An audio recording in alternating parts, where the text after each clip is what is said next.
Bienvenue sur Africa 24 dans cette nouvelle édition du Morning News. Voici les titres de l'actualité. Le président sénégalais Macky Sall prend les commandes de l'Union africaine. Le chef de l'État succède ainsi à son homologue congolais Félix Tshisekedi. Une passation de pouvoir effectuée à l'ouverture du 35e sommet de l'UA. Manifestation au Mali pour demander le retrait de l'opération Barkhane.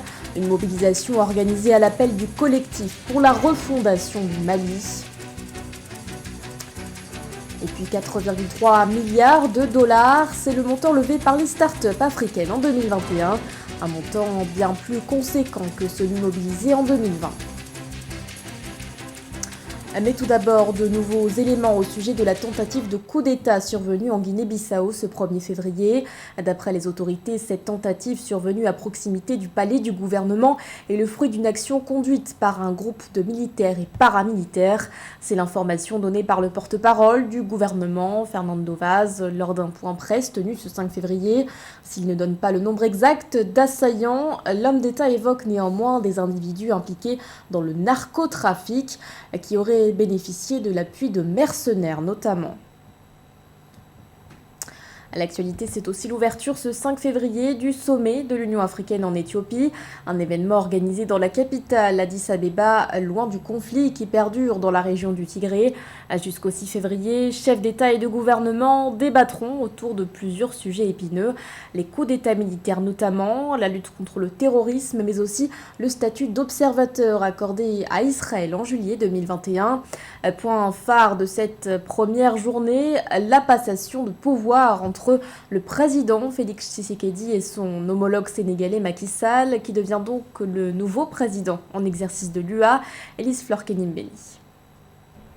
Ce 5 février 2022 à Addis Abeba en Éthiopie marque officiellement la passation de mandature à la présidence de l'Union africaine entre le président sortant Félix-Antoine Tshisekedi de la République démocratique du Congo et le président entrant Macky Sall du Sénégal. L'échange de pouvoir s'est fait solennellement au cours de la cérémonie d'ouverture des travaux du 35e sommet des chefs d'État et de gouvernement. Tout en saluant les efforts consentis par son prédécesseur, le président Macky Sall salue les progrès réalisés dans le cadre de nombreux projets continentaux.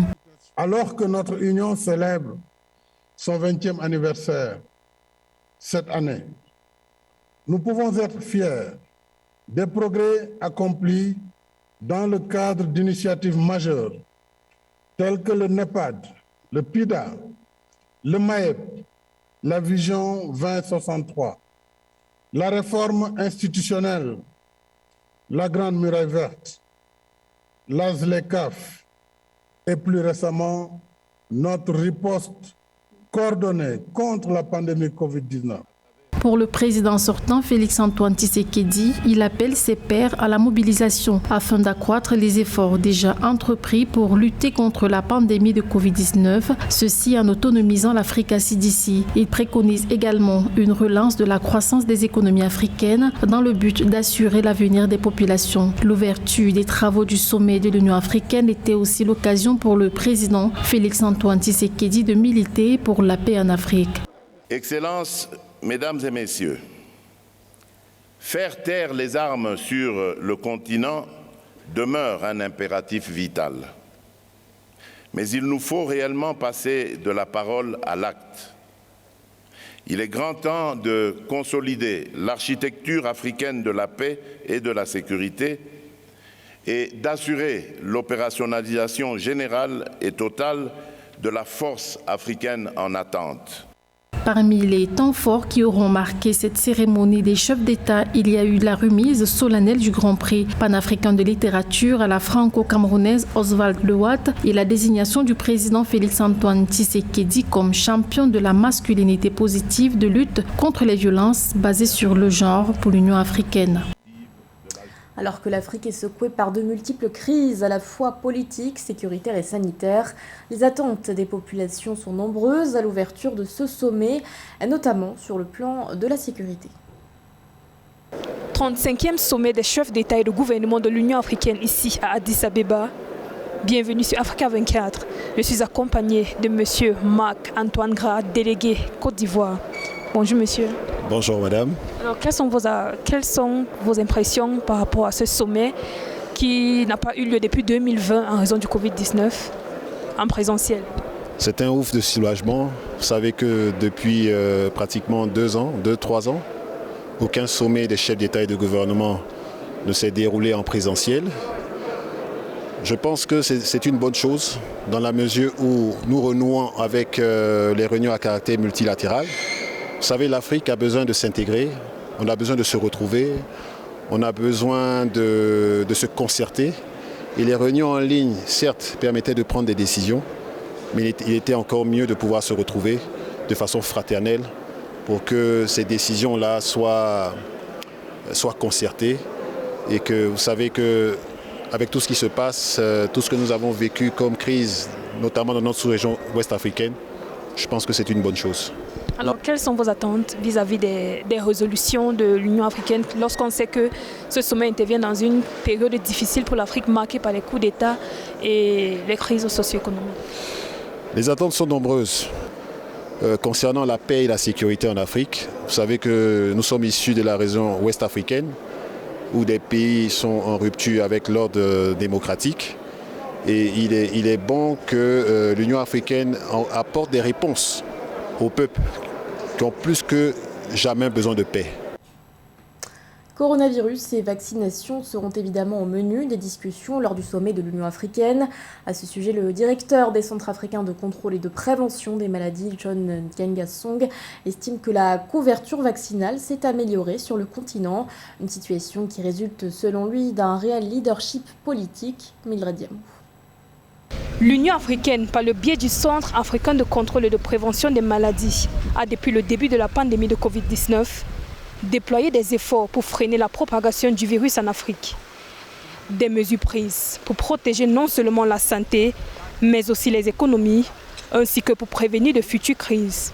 Comme le révèle dans une interview exclusive accordée à Africa 24, le directeur du Centre africain de contrôle et de prévention des maladies, Dr John Nkengasong, dans le cadre du 35e sommet de l'Union africaine ici à Addis Abeba. So far, the efforts of the Africa CDC Les efforts d'Africa CDC, qui représente la Commission de l'Union africaine, ont été extraordinaires pour aider les États membres à répondre à cette pandémie. Le remarquable leadership politique du continent et l'esprit de collaboration sont à féliciter. L'Union africaine a depuis le début de la pandémie joué un rôle important en soutenant Africa CDC à mettre en place plusieurs initiatives, y compris l'accès aux vaccins, l'augmentation des tests à travers le continent, l'établissement de la plateforme africaine d'approvisionnement en médicaments. Tant d'initiatives ont été mises en place en raison des engagements politiques forts du continent pour contrer le Covid-19 en Afrique.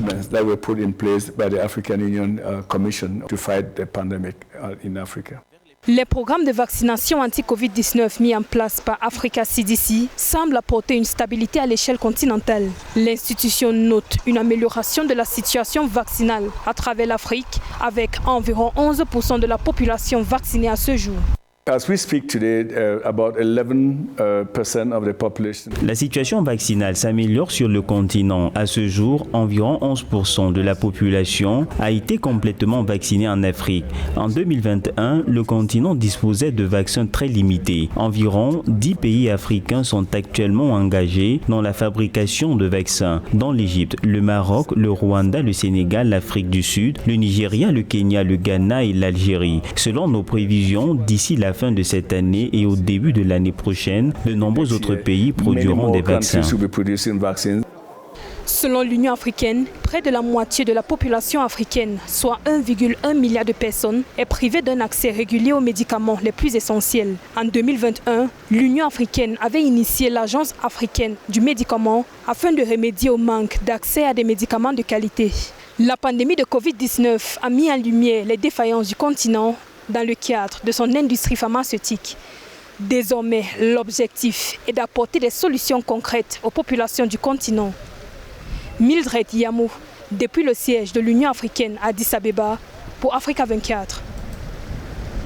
Et pour vous faire vivre les temps forts de ce sommet de l'Union africaine, Africa 24 a déployé une équipe à Addis Abeba. La rue grondait ce 4 février au Mali. À Bamako, les Maliens se sont rassemblés en grand nombre pour demander le retrait immédiat de l'opération Barkhane lancée en 2014 pour lutter contre les djihadistes. Une mobilisation organisée alors que les relations diplomatiques entre Bamako et Paris s'enveniment. Un sujet de la rédaction. À bas la France ou encore vive la transition. Des slogans forts, signes d'une colère grandissante. Au Mali, les citoyens ont investi les rues de la capitale Bamako ce vendredi 4 février. À la suite de l'appel lancé par le collectif pour la refondation du Mali, les protestataires se sont rassemblés pour une requête commune, le retrait immédiat de l'opération Barkhane. Le premier point, c'est de montrer à la communauté internationale le patriotisme des Maliens, que ce patriotisme est intact, et redire que ces décisions qui ont été soumises à la CEDEAO émanent du peuple, et non ni du gouvernement ni du président de la République. C'est le peuple qui a décidé du délai de la transition. La deuxième raison, c'est de dire aux Français de donner un calendrier de repli de Barkhane du Mali. Barkhane doit quitter le Mali une bonne fois pour toutes, puisque les raisons de leur venue ne se sont pas avérées. Cette protestation intervient alors que les relations entre Bamako et Paris se sont fortement refroidies. Une crise diplomatique qui s'est notamment matérialisée par l'expulsion de l'ambassadeur français au Mali après les propos du ministre des Affaires étrangères Jean-Yves Le Drian. Symbole français brûlé puis piétiné, les Maliens disent vouloir mettre fin à ce qu'ils qualifient de politique néocolonialiste. Une grogne populaire qui s'ajoute à celle générée par les sanctions de la CEDEAO. Des sanctions largement contestées, même au-delà des frontières. Il faut réfléchir à des manifestations devant les ambassades de France, devant les bases militaires françaises, ici au Sénégal et ailleurs. S'ils osent toucher à un seul cheveu des Maliens, la CEDEAO a dit qu'il y a une force Romain en attente, etc. Nous les mettons en garde. Nous, jeunesse africaine, nous, jeunesse d'Afrique de l'Ouest et de la CEDEAO, nous devons dire à nos présidents, si jamais la CEDEAO bombarde le Mali, vous ne passerez pas la nuit dans vos palais présidentiels. Alors que l'Union africaine se réunit ces 5 et 6 février en Éthiopie pour analyser entre autres la situation politique au Mali, l'Union européenne a de son côté décidé de sévir contre les dirigeants maliens de transition. Des sanctions ont été prononcées contre le Premier ministre Choguel Maïga notamment, qui a désormais interdiction d'entrée sur le territoire de l'UE. En Centrafrique, l'opposition démocratique acte son retour au sein du comité d'organisation du dialogue républicain. Une annonce effectuée par la Code 2020 dans un communiqué paru ce 3 février. Dans ce même document, les membres de l'opposition s'engagent par ailleurs à garantir le principe d'inclusivité avant la tenue de ce dialogue. Joël Palou. Après la levée des poursuites judiciaires, les principales figures de l'opposition politique en Centrafrique ont annoncé le 3 février 2022 leur retour dans le comité d'organisation du dialogue républicain. Selon le Code 2020, plateforme regroupant l'opposition, cette décision fait suite à la levée des poursuites judiciaires contre les députés d'Ologele, Ziguele et Zinga accusés de connivence contre le gouvernement. Le retour de l'opposition centrafricaine dans le dialogue national est la conséquence de la prise en compte par cette opposition de la misère du peuple et le fait que le refus prolongé de participer au dialogue pouvait avoir sur le plan de l'image vis-à-vis de la population, parce que l'opposition risque de donner l'impression qu'elle ne pense pas à la misère du peuple, mais ne songe qu'à perpétuer des querelles politiciennes. L'opposition a pris l'engagement de multiplier les efforts pour obtenir le principe d'inclusivité, le mode de délibération par consensus et les mesures pratiques de décrispation avant l'organisation du dialogue. L'objectif étant de mettre fin aux souffrances quotidiennes des Centrafricains et rétablir la paix dans le pays. Cela est la conséquence de l'action menée par le gouvernement, d'un acte de bonne volonté qui consiste à faire stopper les poursuites contre les députés Karim Mekassoua, Anissé Georges Dologele, Martin Ziguele. Cet acte de bonne volonté montre cette volonté du gouvernement centrafricain de dialoguer avec l'opposition afin de ne se consacrer que au bien-être de la population. Ce dialogue républicain centrafricain qui se profile est présenté comme un processus de réconciliation nationale, promesse du président Touadéra en mars 2021 au lendemain de sa réélection à la tête de la Centrafrique. 2021, une année particulièrement gratifiante pour les startups africaines et ce malgré le contexte de crise sanitaire. Selon un rapport publié récemment, elles ont levé l'année dernière plus de 4,3 milliards de dollars, un montant plus conséquent que celui mobilisé en 2020. Les explications d'Amélie. En 2021, les startups africaines ont réussi à mobiliser plus de 4,3 milliards de dollars, correspondant à 818 opérations de plus de 100 000 dollars, selon la plateforme The Big Deal dans un rapport publié le 4 janvier 2022. En détail, cela équivaut à une levée moyenne de 1 million de dollars toutes les 2 heures et à 2,5 fois le montant levé en 2020. Les startups africaines lèvent de plus en plus de fonds. Pas moins de 4 milliards de dollars ont été levés l'année dernière, principalement par les pays comme le Nigeria, l'Afrique du Sud, l'Égypte et le Kenya. Donc je pense que malgré que ces pays ont le monopole, certains pays se développent, notamment le Rwanda et d'autres pays qui développent de plus en plus d'entreprises de ce genre. Donc d'une certaine manière, je pense que cela aura un impact positif non seulement sur l'économie des pays africains, mais aussi sur la qualité des services et l'emploi. Plus généralement, quand on met en place des startups, cela permet d'améliorer les services, gagner en productivité surtout et en efficacité. Au titre des écosystèmes africains ayant reçu le plus de financement, le classement place le Nigeria en tête de liste avec 1,8 milliard de dollars, l'Afrique du Sud 832 millions de dollars. En Afrique francophone subsaharienne, le Sénégal arrive premier avec plus de 353 millions de dollars de financement. D'une certaine manière, je pense que cela a un grand impact non seulement sur, comme je l'ai dit, l'activité, sur l'emploi, mais aussi sur la qualité car ça améliore la qualité des services. Donc je pense que c'est idéal pour les entreprises africaines et ça permet aussi de voir que nos économies sont de plus en plus innovantes, sont de plus en plus perspicaces et que nos économies sont en train de se développer et de changer. Sur le long terme, sera l'impact très crucial sur l'emploi et sur la qualité de vie. 81% du montant total des fonds levés par les startups sur le continent revient à l'Afrique du Sud, au Nigeria, à l'Égypte et au Kenya. La FinTech a été le secteur d'activité le plus sollicité en matière de mobilisation de fonds. Un mot de sport à présent avec ce rebondissement dans l'affaire relative à la suspension de l'ancien patron de la CAF, Issa Hayatou. Cette mesure décidée par la chambre de jugement de la commission d'éthique de la FIFA a finalement été annulée par le tribunal arbitral du sport ce 4 février. Le TAS considère en effet qu'il n'y a, je cite, pas de preuves suffisantes pour établir une violation du code d'éthique de la FIFA. Pour rappel, Issa Hayatou avait été sanctionné pour avoir signé un contrat contraire aux principes concurrentiels avec Lagardère Sport. Dans le reste de l'actualité sportive, le Cameroun s'empare de la médaille de bronze de la CAN 2022.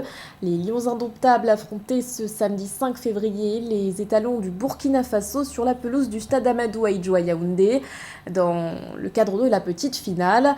Une rencontre qui a tenu les supporters en haleine jusqu'au bout. Le Burkinabé Steve Yago ouvre le score à la 24e minute. À la 43e, André Onana marque malencontreusement contre son propre camp. Djibril Ouattara est venu ensuite creuser l'écart à la 49e minute. Si le score du Cameroun semblait scellé, les Lions se sont réveillés à la 71e minute avec un but de Stéphane Baoken. Le pays a ensuite égalisé le score avec un doublé de Vincent Aboubakar à la 85e puis à la 87e minute. Le Cameroun l'emporte finalement sur une séance de tir au but sur un score de 5-3. On écoute de suite les réactions d'après-match du consultant Sifrid Ntoné.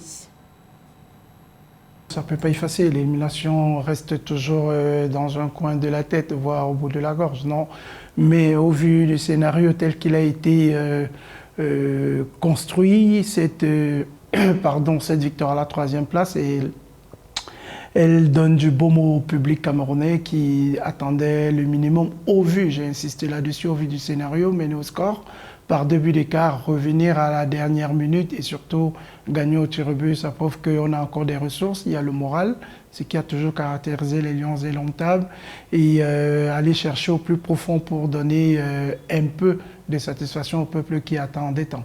Ce qui est certain, c'est que la compétition est à sa fin, elle a tiré à sa fin aujourd'hui pour les Lions Indomptables. Au vu de tout ce que nous avons vécu durant la compétition, nombreux sont comme moi à penser que non. Il y a beaucoup de choses à faire et à refaire aussi, à revoir. Le staff technique, c'est comme tous les staffs au monde, quand ils perdent, ils sont décriés. Mais bon, la victoire d'aujourd'hui ne gomme pas tout. Ça ne donne pas non plus un crédit autre à l'entraîneur pour qu'il puisse reprendre les rênes. Mais bon, il y a une échéance qui approche là, celle de la Coupe du Monde. Et je me dis, ce n'est que mon avis, que changer l'entraîneur en cette période aussi délicate, ça peut créer des complexités. On verra bien ce que les dirigeants vont décider. Et avant de clôturer ce journal, un mot sur la finale de la 33e édition de la Coupe d'Afrique des Nations de football. Ce dimanche 6 février, les Sénégalais affronteront les Égyptiens sur la pelouse du stade d'Olembe de Yaoundé. Une rencontre que vous pourrez suivre à 20h, heure locale. Ce journal a été réalisé par l'ensemble de la rédaction. Merci de votre fidélité. L'actualité continue sur Africa 24.